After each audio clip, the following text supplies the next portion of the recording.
So in this video we are just gonna go through how we can actually install the project, the social network project via Git. So what we can do here is we can either click clone, download the zip file. We are gonna use the clone command. In this case I'm just gonna go with HTTPS. You can also use SSH. And then you can go in ITER, for example, or in the regular terminal application, depending on what you use. And then you can go in, and in this case I have folder inside workspace. Then we can make a folder called social network.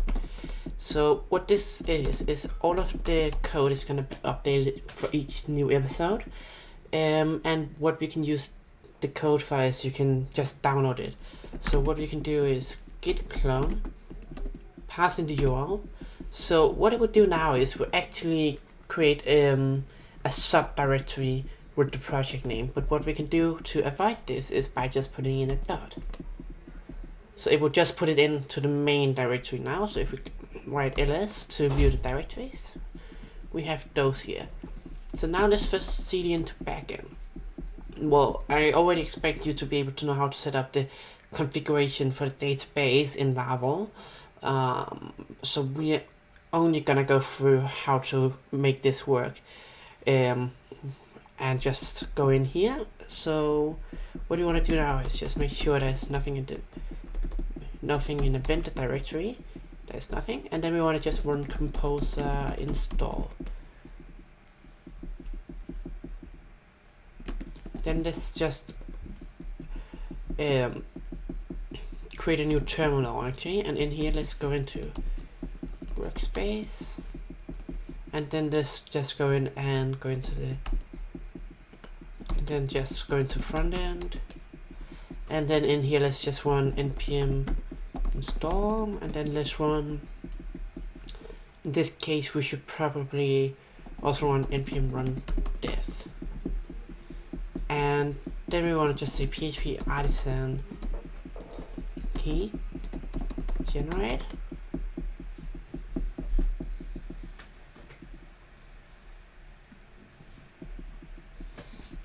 As we will also actually just want to see here, we don't have the env files here.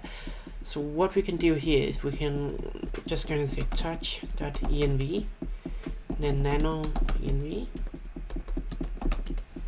and then we can go inside PHP storm, for example. This is in my case the one I'm gonna use here.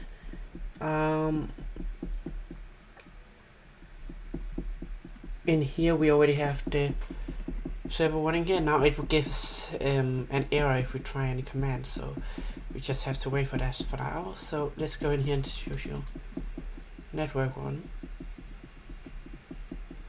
Okay, and let's go in here, and you can basically just go in and copy this. You can copy it from any Laravel project.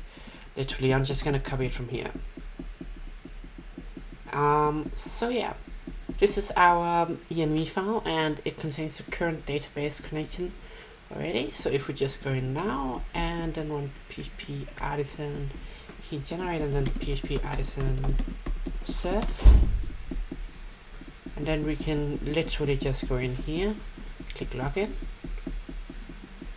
and because in this part of the series I've already created one user, I can log in now, and you can go with you from the project I was in last time.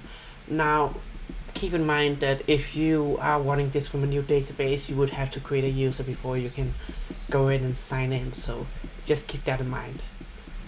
So that's actually everything for this video. This is a very quick video just showing you how to set up it with Git in case you don't want to watch all the episodes. So thank you very much for watching this video, and I will see you in the next one.